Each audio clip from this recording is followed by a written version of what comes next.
Bismillahirrahmanirrahim.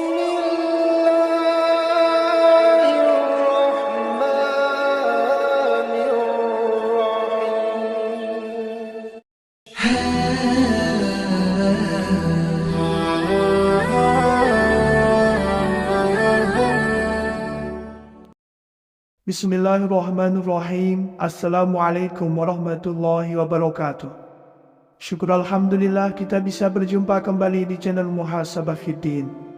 Semoga dengan perjumpaan kita ini dicatat sebagai amal ibadah dan diberkahi oleh Allah Subhanahu wa Ta'ala. Salawat dan salam selalu dan tetap tercurahkan kepada junjungan alam Nabi kita, Nabi mulia, Nabi besar Muhammad sallallahu alaihi wasallam.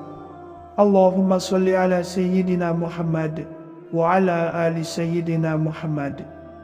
Harapan dan doa saya kepada sahabat semua, saudara semua dimanapun berada yang sedang menonton video ini, semoga Allah Subhanahu wa Ta'ala senantiasa memberikan kesehatan, keafiatan, dipanjangkan umur, dimurahkan rezeki, dimudahkan segala urusan, dan tetap dalam lindungan Allah Subhanahu wa Ta'ala. Amin, Allahumma amin. Sahabat beriman yang dirahmati Allah, solat tahajud merupakan solat sunnah yang utama. Amalan tahajud merupakan sebuah amalan yang disukai oleh Allah Subhanahu wa Ta'ala. Meskipun amalan ini hukumnya hanya sunnah, akan tetapi terdapat banyak keutamaan yang diberikan kepada orang-orang yang menjalankan amalan ini secara rutin. Satu di antaranya adalah orang-orang yang melakukan tahajud akan diberikan tempat yang terpuji di dunia dan di akhirat oleh Allah Subhanahu wa Ta'ala. Sebab malam hari merupakan waktu yang baik untuk memohon kepada Allah Subhanahu wa Ta'ala. Pada waktu sehabis solat tahajud, kita dianjurkan untuk berdoa berdasarkan dengan kebutuhan-kebutuhan dan keinginan-keinginan kita masing-masing. Meminta segala sesuatu, baik kepentingan dunia maupun akhirat, kepada Allah Subhanahu wa Ta'ala semata, sebenarnya merupakan sikap ketundukan kita, ketidakberdayaan kita sebagai seorang hamba. Sementara itu di lain sisi, Allah merupakan zat yang maha pengasih. Dengan kata lain, kita tidak bisa mendapatkan segala hal di dunia maupun di akhirat selain atas izin darinya. Dari segala keuntungan baik yang diberikan di dunia maupun akhirat yang bisa kita dapat ketika mengamalkan sholat tahajud, maka banyak orang yang berlomba-lomba untuk mengamalkannya. Apakah untuk menjadi ahli tahajud kita harus selalu mengantuk ketika siang hari, atau kita harus memiliki mata hitam ketika karena selalu kurang tidur? Saya katakan tidak juga seperti itu. Sebenarnya ada beberapa ciri-ciri orang yang mengamalkan sholat tahajud. Meskipun pada akhirnya ciri-ciri ini bukanlah untuk ditunjukkan, akan tetapi untuk direnungkan. Namun dalam menjalankan sholat tahajud pasti juga banyak tantangannya. Berikut ini adalah ciri-ciri ahli tahajud. Yang pertama, ahli ibadah. Sebagai amalan sunnah, sudah seharusnya sebelum menjadi ahli tahajud, kita telah menuntaskan segala amalan yang hukumnya wajib terlebih dahulu. Jadi, tidak mungkin orang yang sungguh-sungguh mengamalkan sholat tahajud, malah dengan sengaja berniat untuk tidak melaksanakan sholat isya. Jika seseorang meninggalkan amalan sunnah tidak mendapatkan dosa, sementara jika seseorang meninggalkan amalan wajib, maka ia akan mendapatkan dosa. Maka sebagai ahli tahajud, ciri-ciri yang pertama adalah bahwa orang tersebut merupakan seorang yang juga ahli ibadah. Minimal ia melaksanakan segala perintah Allah Subhanahu wa Ta'ala yang hukumnya wajib. Bahkan dengan melaksanakan tahajud, orang tersebut berarti ingin meningkatkan terus ibadahnya, baik dari segi kualitas maupun kuantitas. Sholat tahajud sebagai amalan sunnah juga seharusnya dibarengi dengan pemahaman yang mumpuni terkait syarat dan hukum amalan tahajud. Doa apa yang harus dibaca, ayat apa yang harus dihafal, dan lain sebagainya. Maka sebagai ahli tahajud, ia juga memiliki pemahaman fikih keagamaan yang mendalam. Sementara pada saat yang sama, ia akan berusaha terus mendalami ilmu yang ia miliki. Yang kedua, rendah hati. Sholat tahajud adalah sholat yang dilakukan pada malam hari ketika banyak orang tertidur. Amalan ini dilakukan pada waktu yang sepi. Maka dari itu, ketika melaksanakan sholat, tidak banyak orang yang tahu. Bahkan bisa jadi hanya ahli tahajud itu sendiri yang mengetahuinya. Hal ini merupakan cikal bakal dari ciri-ciri orang yang sering sholat tahajud, yaitu kerendahan hati. Orang lain tidak perlu tahu bahwa seseorang melaksanakan sholat tahajud, kecuali dalam kasus-kasus tertentu, misalnya berdakwah atau memberi contoh. Sebenarnya semua ibadah yang berhukum wajib maupun sunnah memang tidak diperbolehkan untuk riya. Akan tetapi, sholat tahajud merupakan amalan yang tepat untuk dilaksanakan tanpa diketahui orang lain, sehingga pada akhirnya kerendahan hati ini dapat berpengaruh pada amalan-amalannya yang lain. Ia tidak perlu menunjukkan bahwa ia telah bersedekah atau amalan lainnya. Lalu yang ketiga, selalu berprasangka baik kepada orang lain. Sebagai ahli tahajud, kerendahan hati yang dimiliki berarti ia juga bisa berprasangka baik kepada orang lain dan kepada Allah Subhanahu wa Ta'ala. Ahli tahajud berarti tidak mudah untuk menilai buruk seseorang, sebab ia tahu bahwa bisa jadi orang tersebut jauh lebih baik dari dirinya. Ketika seorang ahli tahajud mengamalkan tahajud secara diam-diam dan tidak perlu diketahui banyak orang, maka ia juga selalu sadar bahwa bisa jadi orang lain tidak menunjukkan amal ibadahnya. Ahli tahajud tahu bahwa banyak hal yang tidak ia tahu.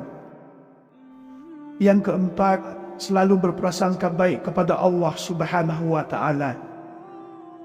Misalnya ketika ia meminta sesuatu tetapi tidak kunjung dipenuhi oleh Allah, maka hal itu membuat seorang ahli tahajud melakukan introspeksi diri. Apakah hal yang diminta adalah hal yang buruk, atau ia sebenarnya belum layak untuk mendapatkan hal tersebut? Seorang ahli tahajud dengan mudah bisa berprasangka baik kepada segala keputusan yang diberikan oleh Allah Subhanahu wa Ta'ala, sebab seorang ahli tahajud tahu bahwa Allah adalah Zat yang Maha Tahu. Yang kelima, disiplin. Bangun di malam hari untuk melaksanakan sholat tahajud secara rutin membutuhkan niat yang matang. Maka dengan melaksanakan tahajud, ahli tahajud dilatih untuk hidup secara disiplin, sebab ia harus memotong jam tidurnya pada waktu tertentu untuk melaksanakan tahajud. Untuk bisa bangun sepertiga malam terakhir, maka ia harus tidur lebih awal. Oleh karena itu, ia juga selalu peka akan berjalannya waktu. Dalam aktivitasnya sehari-hari, ia memperlakukan pengorganisasian waktu dengan efektif dan efisien. Lalu yang keenam, memiliki pola hidup yang sehat. Agar bisa rutin terbangun di sepertiga malam terakhir dan bisa melaksanakan aktivitas pada siang harinya, maka pola hidup yang diperlakukan oleh ahli tahajud pun harus terjaga. Ia mengonsumsi makanan-makanan yang bergizi, tidur tidak pada larut malam, dan lain sebagainya. Hal ini dilakukan demi menjaga agar ia tidak kehilangan ritmenya dalam melaksanakan rutinitas sholat tahajud. Selain hal yang telah disebutkan di atas, pagi hari atau dalam hal ini, sepertiga malam terakhir adalah waktu ketika ahli tahajud bisa menghirup udara pagi yang penuh oksigen, sebab terbebas dari polusi yang banyak dikeluarkan ketika orang-orang beraktivitas pada siang dan sore hari. Kemudian yang ketujuh, produktif. Selepas melaksanakan sholat tahajud, ada banyak kegiatan yang bisa dilakukan. Sebagai contoh misalnya, dengan membaca buku, atau mempersiapkan segala hal yang akan digunakan pada siang hari. Dengan begitu, pengorganisasian yang disiplin membuat ahli tahajud bisa memperkirakan waktunya dengan seefisien mungkin. Melakukan aktivitas pada pagi hari adalah cara agar kegiatan tersebut bisa dilakukan secara berkualitas. Sebab ketika pagi hari, otak kita bisa dengan mudah menyerap segala hal dengan mudah, karena pada hari itu pikiran-pikiran kita belum dipenuhi oleh bermacam hal. Sebenarnya ada beberapa ciri-ciri orang yang mengamalkan sholat tahajud. Meskipun pada akhirnya ciri-ciri ini bukanlah untuk ditunjukkan, akan tetapi untuk direnungkan. Namun dalam menjalankan sholat tahajud pasti juga banyak tantangannya. Berikut ini adalah ciri-ciri ahli tahajud. Yang pertama, ahli ibadah. Sebagai amalan sunnah, sudah seharusnya sebelum menjadi ahli tahajud, kita telah menuntaskan segala amalan yang hukumnya wajib terlebih dahulu. Jadi, tidak mungkin orang yang sungguh-sungguh mengamalkan sholat tahajud, malah dengan sengaja berniat untuk tidak melaksanakan sholat isya. Jika seseorang meninggalkan amalan sunnah tidak mendapatkan dosa, sementara jika seseorang meninggalkan amalan wajib, maka ia akan mendapatkan dosa. Maka sebagai ahli tahajud, ciri-ciri yang pertama adalah bahwa orang tersebut merupakan seorang yang juga ahli ibadah. Minimal ia melaksanakan segala perintah Allah Subhanahu wa Ta'ala yang hukumnya wajib. Bahkan dengan melaksanakan tahajud, orang tersebut berarti ingin meningkatkan terus ibadahnya, baik dari segi kualitas maupun kuantitas. Sholat tahajud sebagai amalan sunnah juga seharusnya dibarengi dengan pemahaman yang mumpuni terkait syarat dan hukum amalan tahajud. Doa apa yang harus dibaca, ayat apa yang harus dihafal, dan lain sebagainya. Maka sebagai ahli tahajud, ia juga memiliki pemahaman fikih keagamaan yang mendalam. Sementara pada saat yang sama, ia akan berusaha terus mendalami ilmu yang ia miliki. Yang kedua, rendah hati. Sholat tahajud adalah sholat yang dilakukan pada malam hari ketika banyak orang tertidur. Amalan ini dilakukan pada waktu yang sepi. Maka dari itu, ketika melaksanakan sholat, tidak banyak orang yang tahu. Bahkan bisa jadi hanya ahli tahajud itu sendiri yang mengetahuinya. Hal ini merupakan cikal bakal dari ciri-ciri orang yang sering sholat tahajud, yaitu kerendahan hati. Orang lain tidak perlu tahu bahwa seseorang melaksanakan sholat tahajud, kecuali dalam kasus-kasus tertentu, misalnya berdakwah atau memberi contoh. Sebenarnya semua ibadah yang berhukum wajib maupun sunnah memang tidak diperbolehkan untuk riya. Akan tetapi, sholat tahajud merupakan amalan yang tepat untuk dilaksanakan tanpa diketahui orang lain, sehingga pada akhirnya kerendahan hati ini dapat berpengaruh pada amalan-amalannya yang lain. Ia tidak perlu menunjukkan bahwa ia telah bersedekah atau amalan lainnya. Lalu yang ketiga, selalu berprasangka baik kepada orang lain. Sebagai ahli tahajud, kerendahan hati yang dimiliki berarti ia juga bisa berprasangka baik kepada orang lain dan kepada Allah Subhanahu wa Ta'ala. Ahli tahajud berarti tidak mudah untuk menilai buruk seseorang, sebab ia tahu bahwa bisa jadi orang tersebut jauh lebih baik dari dirinya. Ketika seorang ahli tahajud mengamalkan tahajud secara diam-diam dan tidak perlu diketahui banyak orang, maka ia juga selalu sadar bahwa bisa jadi orang lain tidak menunjukkan amal ibadahnya. Ahli tahajud tahu bahwa banyak hal yang tidak ia tahu. Yang keempat, selalu berprasangka baik kepada Allah Subhanahu wa Ta'ala. Misalnya ketika ia meminta sesuatu tetapi tidak kunjung dipenuhi oleh Allah, maka hal itu membuat seorang ahli tahajud melakukan introspeksi diri. Apakah hal yang diminta adalah hal yang buruk, atau ia sebenarnya belum layak untuk mendapatkan hal tersebut? Seorang ahli tahajud dengan mudah bisa berprasangka baik kepada segala keputusan yang diberikan oleh Allah Subhanahu wa Ta'ala, sebab seorang ahli tahajud tahu bahwa Allah adalah Zat yang Maha Tahu. Yang kelima, disiplin. Bangun di malam hari untuk melaksanakan sholat tahajud secara rutin membutuhkan niat yang matang. Maka dengan melaksanakan tahajud, ahli tahajud dilatih untuk hidup secara disiplin, sebab ia harus memotong jam tidurnya pada waktu tertentu untuk melaksanakan tahajud.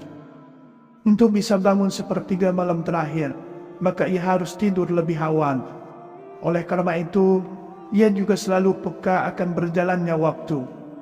Dalam aktivitasnya sehari-hari, ia memperlakukan pengorganisasian waktu dengan efektif dan efisien. Lalu yang keenam, memiliki pola hidup yang sehat. Agar bisa rutin terbangun di sepertiga malam terakhir dan bisa melaksanakan aktivitas pada siang harinya, maka pola hidup yang diperlakukan oleh ahli tahajud pun harus terjaga. Ia mengonsumsi makanan-makanan yang bergizi, tidur tidak pada larut malam, dan lain sebagainya. Hal ini dilakukan demi menjaga agar ia tidak kehilangan ritmenya dalam melaksanakan rutinitas sholat tahajud.